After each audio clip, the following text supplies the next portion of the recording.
this week, Liam Lawson just signed with Kondo Racing in Super Formula to show his next progression in the Formula hierarchy. Obviously, he's done 2 years in Formula 2. He hasn't won the championship, which leaves something to be desired. It can be said, but there's definitely considerable talent in the young New Zealander. So it'll be interesting to see how he goes next year racing against some men. I think we've spoken about it in the first year, like in the early parts of the pod, about the benefits of going out and getting some racing experience against men. So this will be interesting to see how he performs next year in Super Formula. There's definitely some talent in that particular category. And something that is interesting is we have seen it's like the top young drivers from Europe go into super Formula and be top drivers. We've also seen like your mediocre drivers from Europe go into the category and still be kind of at a mediocre level.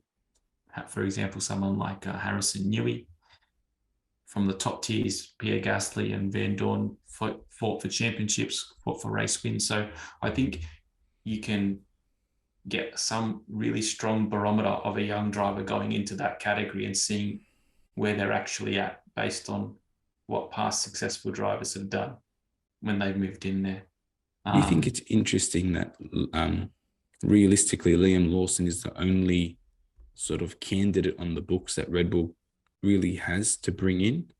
I think that's why they signed De Vries, to be honest. They had someone who's quite strong there, who is 27, he's mature, he's won championships in Formula E, Formula 2. I think he's the next. He's been signed to take. He will definitely. I think he'll definitely fit into that role first. But for me, like the thing with De Vries is that when De Vries comes in, he's not going to be. He's not Max, but like he's coming in, I think, just to fulfill that second driver role. Whereas you look at when Vettel came in, even when Danny Rick came in, and then when Max came in, they were all like groomed to be the next thing. But you see, like De Vries has been a stopgap, or is going to be a stopgap.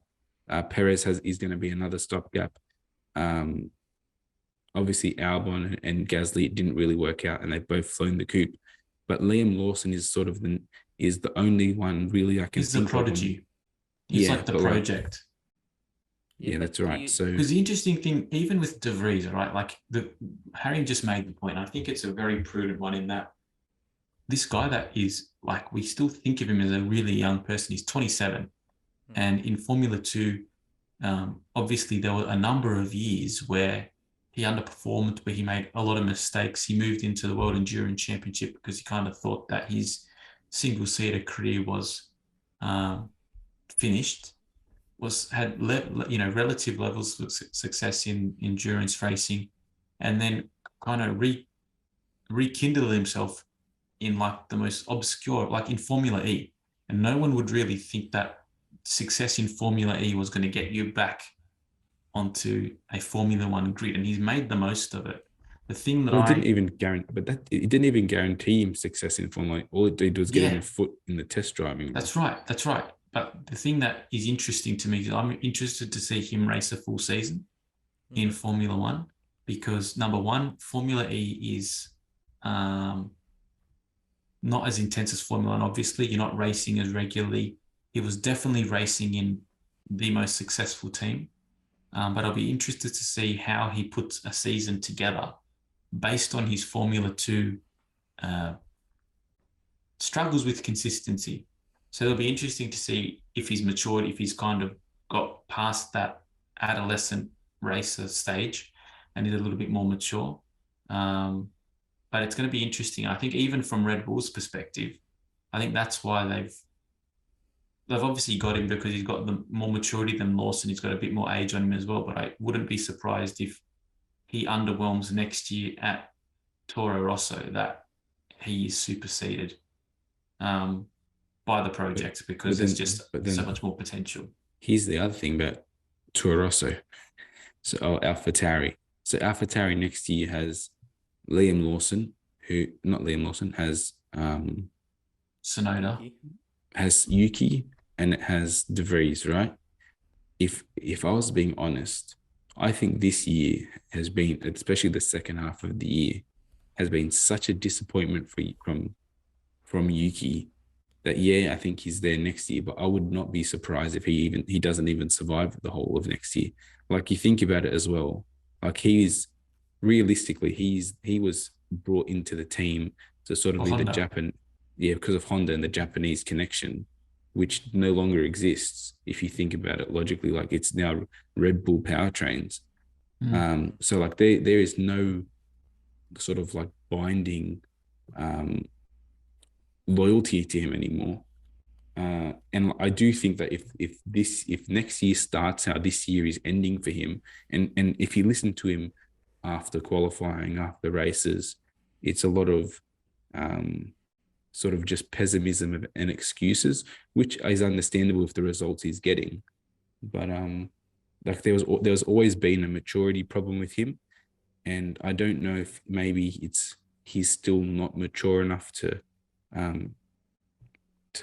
either grasp the moment, or maybe he's just like, there was a realistic point that he got to Formula One within the quickest amount of races ever. If there's just a lack of Can I throw you another question about Red Bull? So in the early 2000s, we saw Vettel come through the system. We saw Ricciardo come through the system. We saw Max Verstappen come through the system. Who else came through the system? John-Eric Verne. Eric Verne. Yeah, there was one more. Buemi. Sebastian Buemi.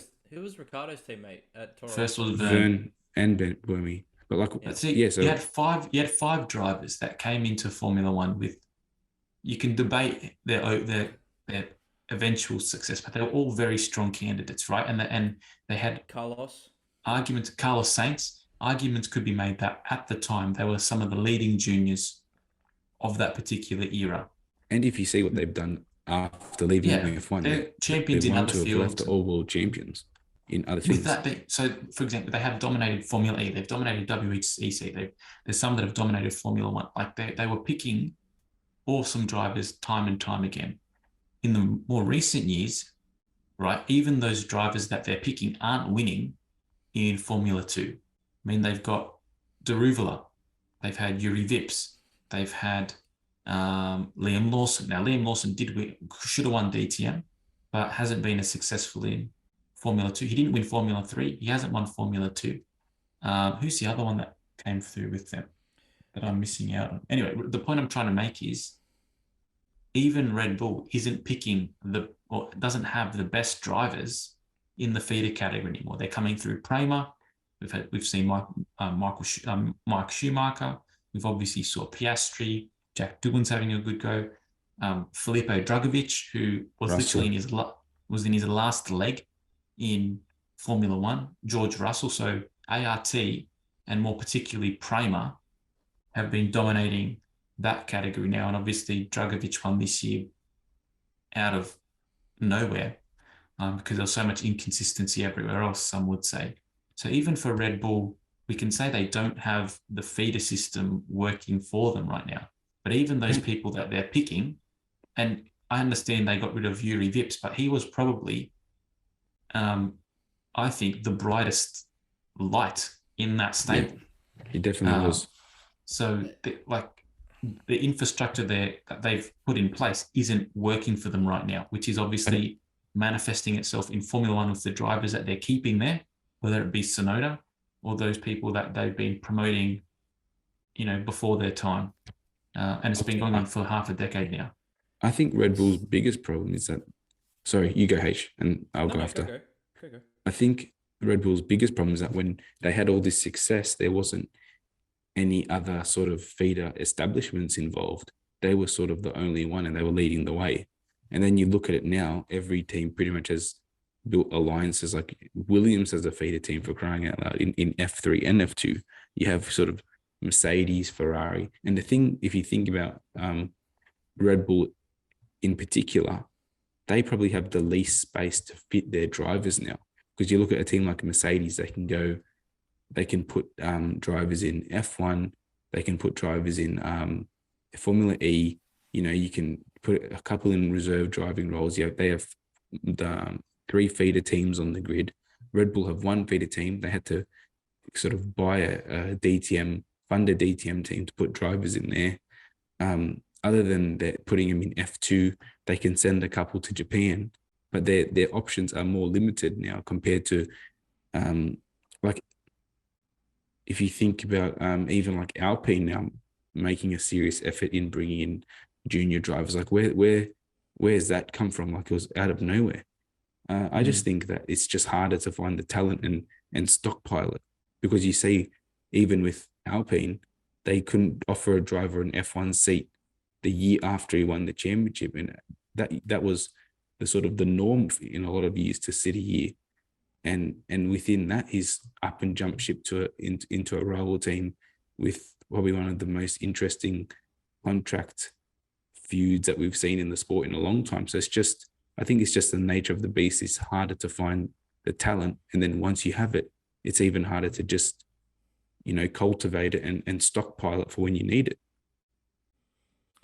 I was listening to Beyond the Grid, the Christian Horner interview, and he said the judgment has been a bit off when it comes to signing young drivers, because they had the opportunity to sign Oscar. Obviously, they got the Mark Webber connection, and they didn't think he was worthy of being in the Red Bull Academy. So there's something that could be said for what Helmet's doing, and all of their energy is going right into Max at the moment. But there's also, I think Yuki was saved this year because Red Bull, I think, they knew Alpine was coming for Pierre. And why would you want to go into next season with 2 brand new drivers? So you keep one in there for another year while the other one's learning, and then, like you said, Joe, I think Yuki's done at the end of next year if he continues on the trajectory. Well, the thing that is crazy is Alpine's second last in the championship. There's no real reason not to bring in, I think, 2 new drivers next year. Like that. That for me is the crazy fact. I just don't think, like, at the moment, I don't see it working for him. And he's had a bit of misfortune with other people hitting him, but also over a 24 race season, like, there's enough time. After 24 races, everything shakes out in the wash. That's right. Like, I think me and Anth were talking about sort of Mike Schumacher last week and not doing enough to stay in here this year on a season this long. And I think realistically, if he's lost his seat, I'm saying, but if he's lost his seat, there's people that have done even less. Yeah, there's people who've done definitely less.